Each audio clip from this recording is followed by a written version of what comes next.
Clint Eastwood was the king of the box office. Sandra Locke was an Oscar-nominated darling. When they met on the Outlaw Josey Wales, it sparked an instant magnetic romance. To the world, it looked like a Hollywood fairy tale. But that fairy tale soon turned into a psychological nightmare.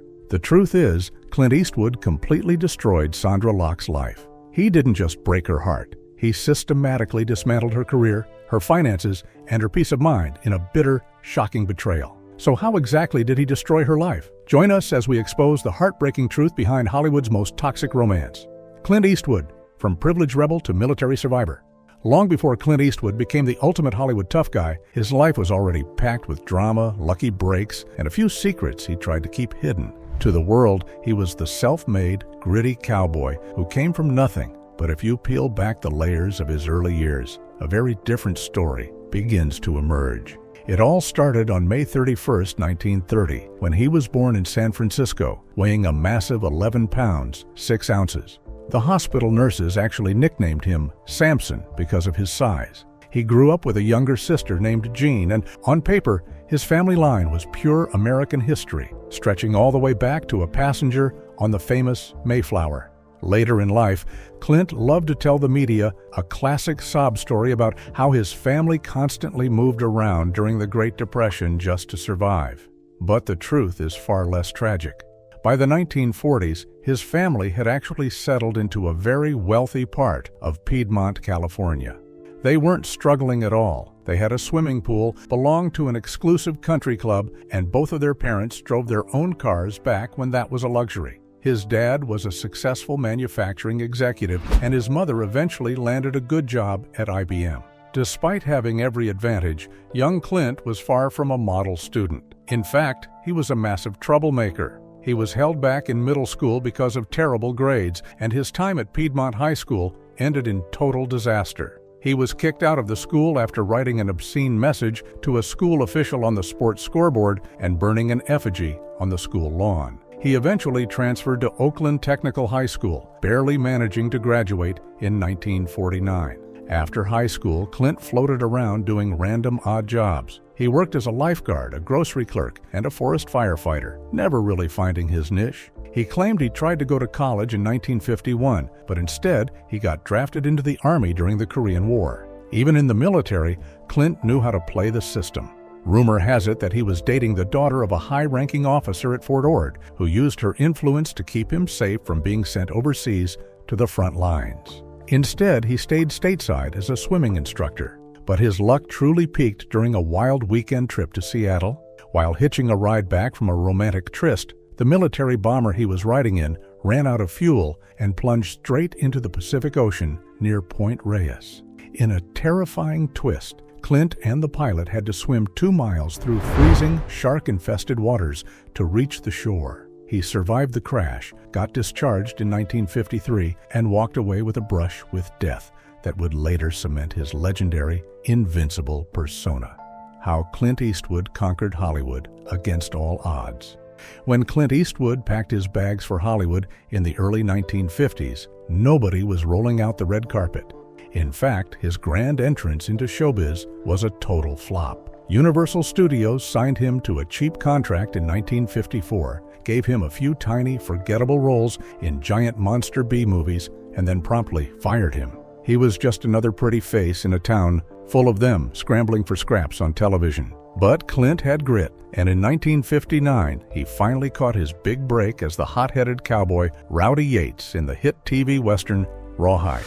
For 6 years, he became a household name, but Clint didn't want to just be a television sidekick. He wanted to be a movie star. That opportunity came from the most unexpected place, Italy. A director named Sergio Leone invited Clint Eastwood to star in a trilogy of low-budget Italian westerns. It was a massive gamble, but it paid off spectacularly. Clint completely reinvented the cowboy archetype by playing the man with no name, a quiet, ruthless gunfighter who barely spoke, but let his pistol do all the talking. When these spaghetti westerns finally hit American theaters in 1967, they were an overnight sensation.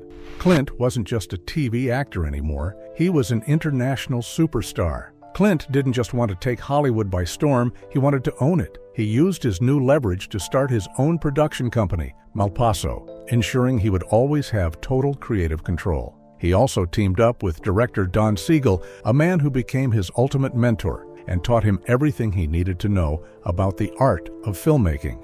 Together, they struck gold in 1971 with a movie that would define Clint's career forever, Dirty Harry.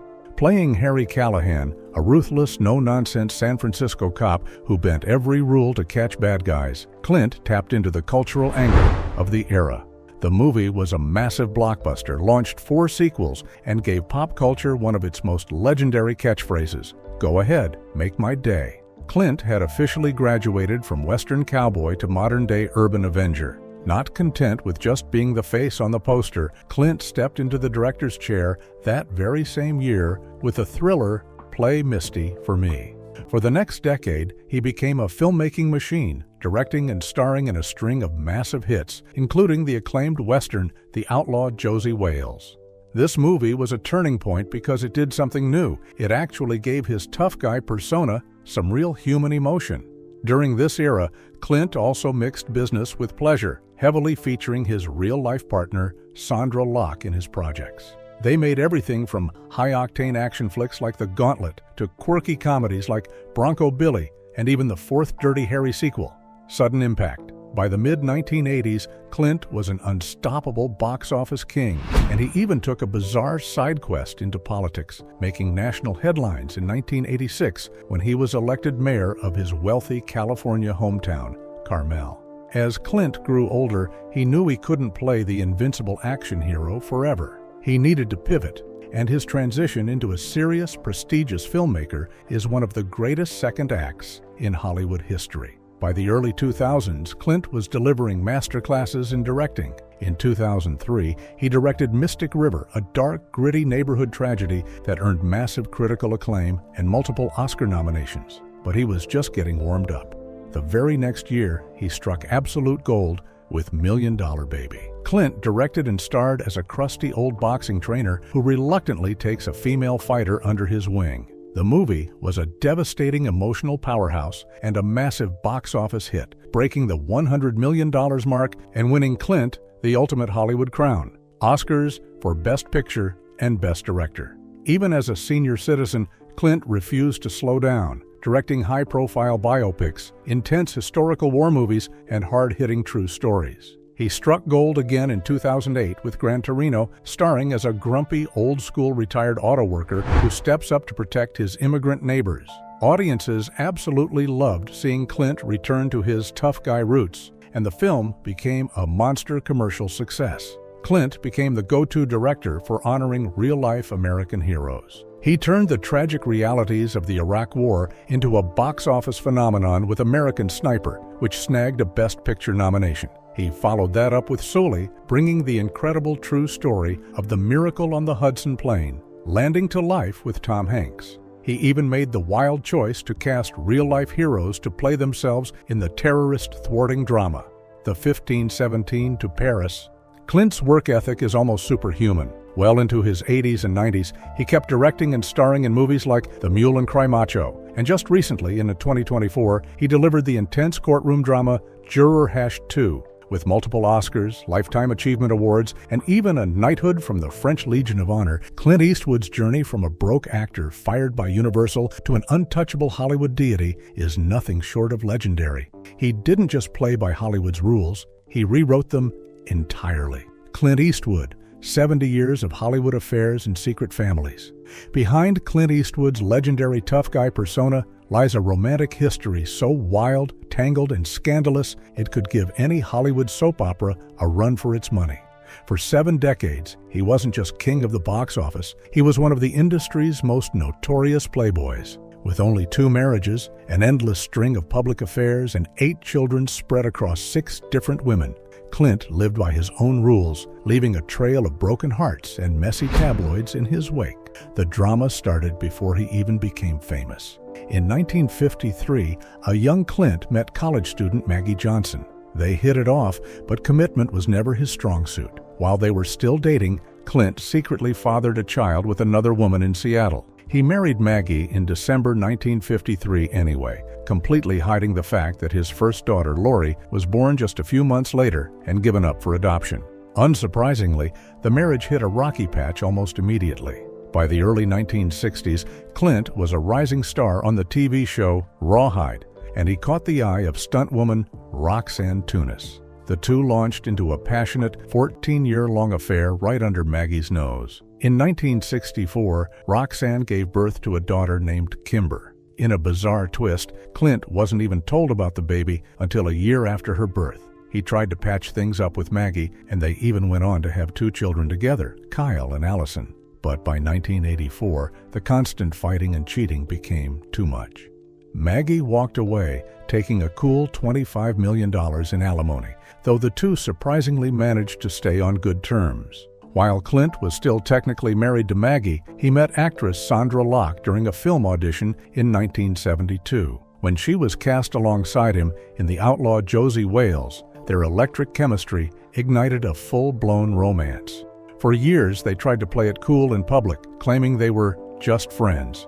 But behind closed doors, they were living together. This relationship would eventually become Clint's most toxic nightmare. While living with Sondra, Clint's wandering eye struck again. He began a secret affair with a flight attendant named Jocelyn Reeves. This wasn't just a quick fling. Clint fathered 2 children with Jocelyn out of wedlock, a son, Scott, and a daughter, Catherine.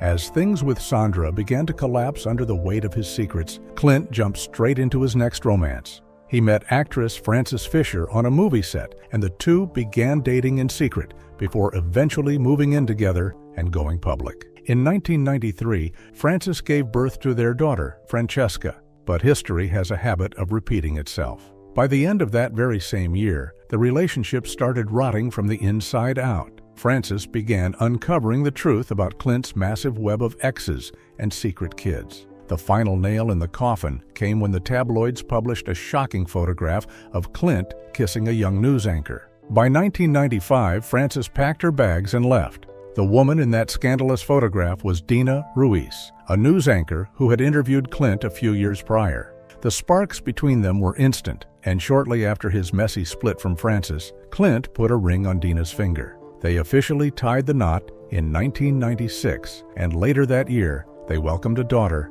named Morgan. For a while, it looked like the aging bad boy had finally been tamed. They made it through nearly 2 decades together, but by 2013, the old cracks began to show. Dina filed for divorce, which was finalized in 2014, though they managed to keep things friendly for the sake of their family. At 84 years old, most people are ready to settle down, but Clint found love yet again.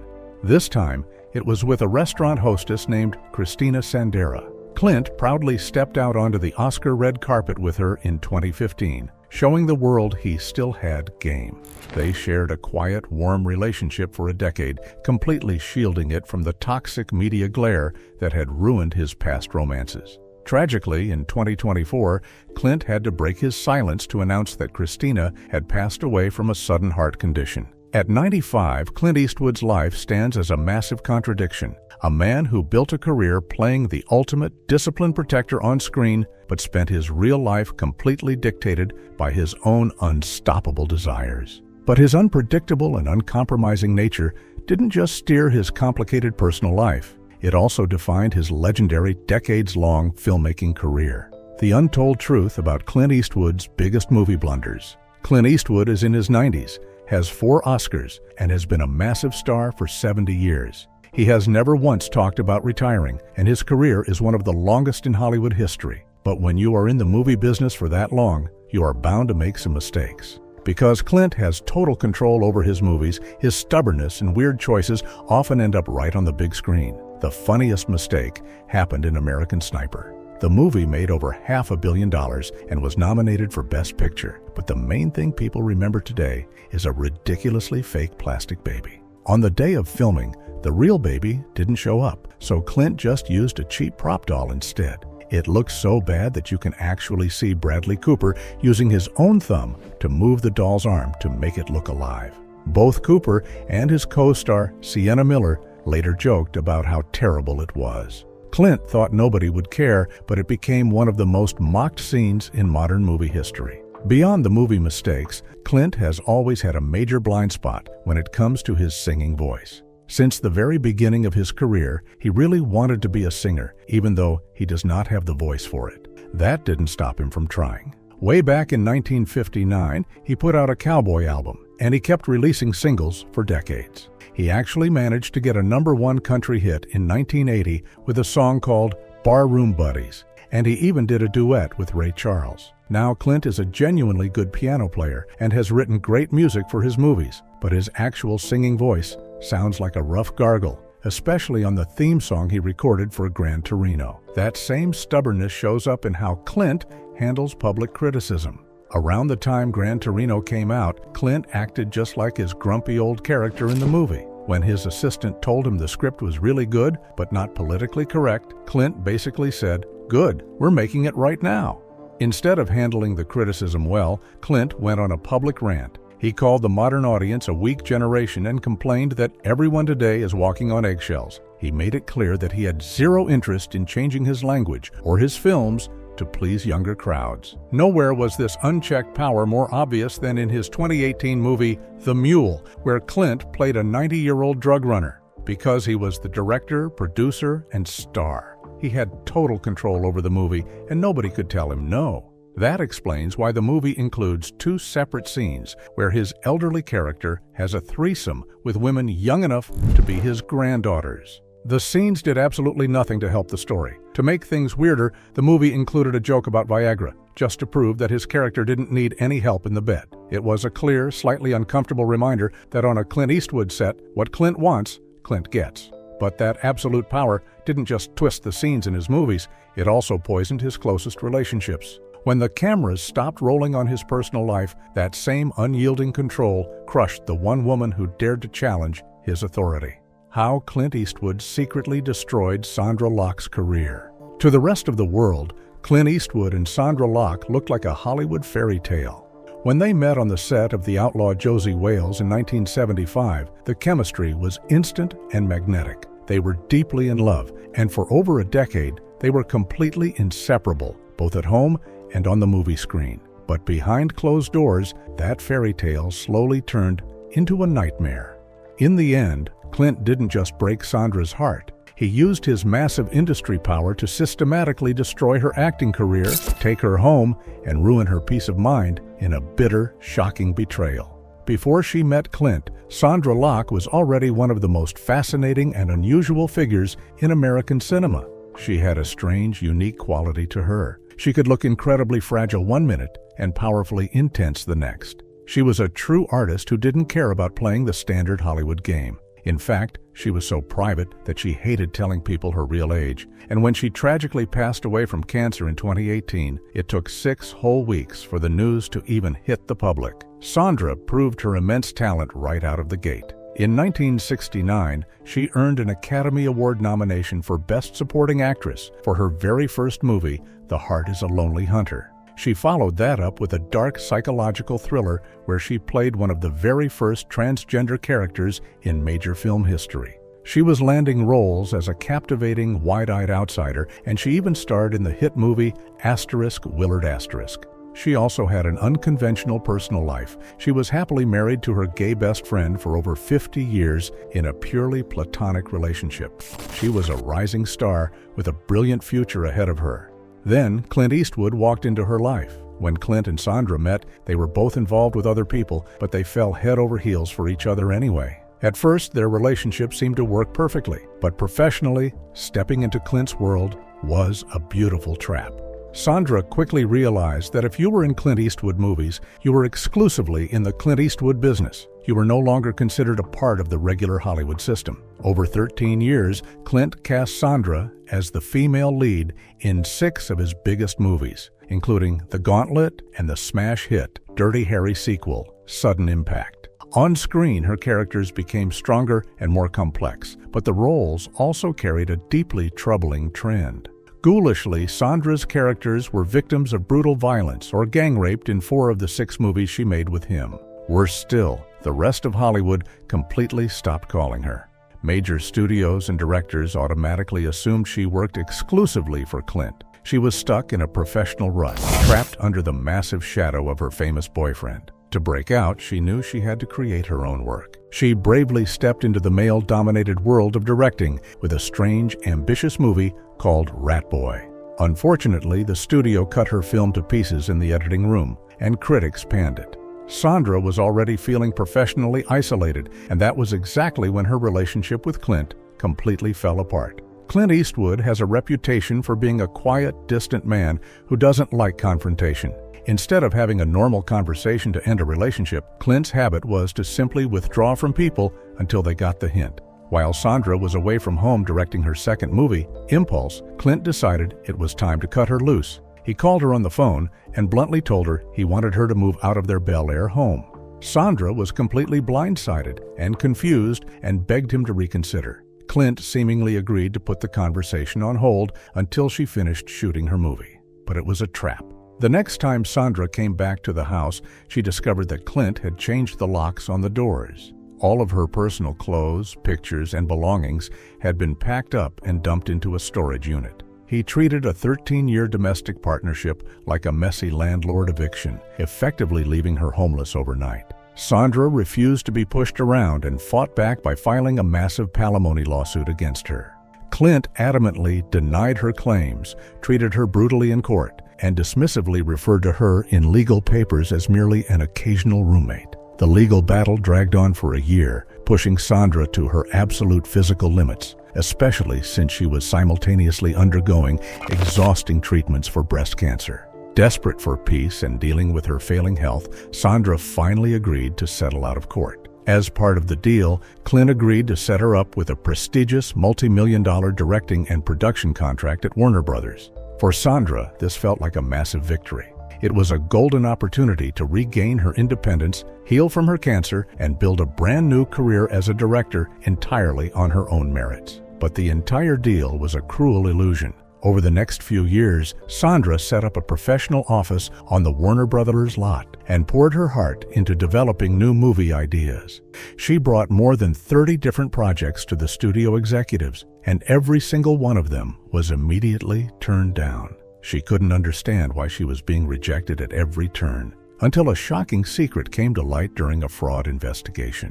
Warner Brothers hadn't given her that contract at all. Clint Eastwood had secretly paid the studio $1.5 million out of his own pocket to set up the deal under the condition that they would never actually greenlight any of her movies.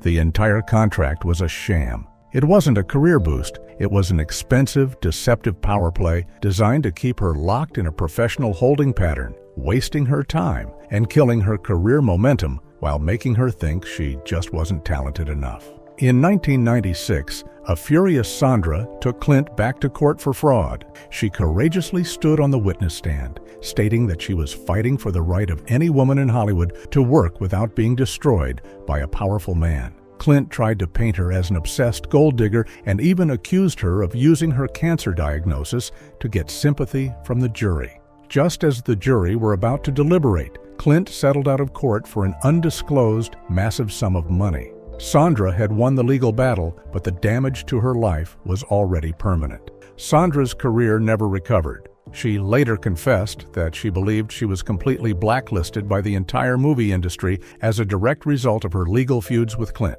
In a town built on power, nobody wanted to get on Clint Eastwood's bad side. It was simply easier for studios to ignore her than to risk upsetting one of Hollywood's most profitable directors. Sondra spent the rest of her life in relative obscurity, disappearing from the Hollywood scene entirely. When she died in 2018, the industry she gave her life to turned its back on her. She was completely left out of the in memoriam tribute at the 2019 Academy Awards, and Clint never made a single public comment about her passing. The fairy tale romance ended in absolute devastation, leaving a brilliant Oscar-nominated woman completely erased by the shadow of the man she loved. Are you a fan of Clint and Sandra's work in the Outlaw Josey Wales? Share your thoughts with us in the comments below. Don't forget to like, share, and subscribe. Also, click the next video shown on your screen. You will enjoy it.